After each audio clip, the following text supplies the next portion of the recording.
إله إلا الله إلا الله وأشهد أن محمدا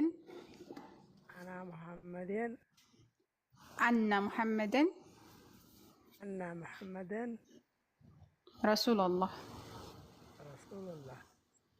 كالله بستكر بأونة من ملك أملاك إلا نبي محمد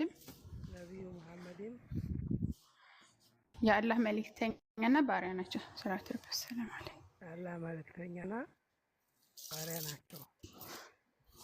اللهم لك الحمد ولك الشكر يا الله مسكانا كله على ما تلفتر لحيالو جيتاتشين يتقبى يهون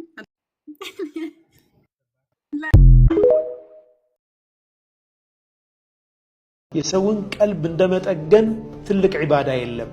የሰውን ቀልብ እንደመስበር ከባድ ነገር የለም። እስኪ ነብዩ ሰለላሁ ዐለይሂ ወሰለም የአንዲትን ወፍ ልብ ስለመስበር ተጨንቀው መልሱላት ብለዋልና እኛም የሰበርናቸውን ልቦች እንመልስላቸው። እስኪ የሰበርንበትን ምክንያት እናስወግድ። ሰዎችን ልባቸው እንዳይሰበር ጥንቃቄ እናድርግ። ልባቸውን የሰበርናቸው ሰዎች ካሉም እስቲርዳ እናደርጋቸው። ልባቸው እንዲጠገን ከዛ ሐሳብ እንዲወጡ የምንችለውን ያክል ይቅርታ ጠይቀን እናክማቸው እላለሁ። ሰለላሁ ወሰለም ወባረከ ዐላ ሰይድና ሙሐመድ ወዐላ አሊሂ ወሰሕቢሂ ወሰለም።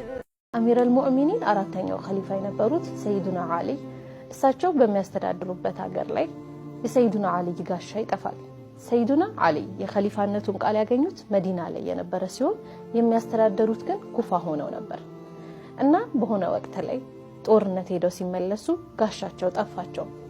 ሰይዱና ዓሊም ጋሻቸው ከሆነ ከአንድ ሙስሊም ካልሆነ ሰው እጅ ላይ አዩት። ይህም ሰው የሚኖረው እሳቸው ግዛት ስር ካሉ ከተሞች ውስጥ አንዱ ላይ የሚኖር ነው። ታዲያ ይህ ሰው ከሙስሊሞች ጋር እዛው ሀገር ላይ የከፈለ የሚኖር ሰው ነበር።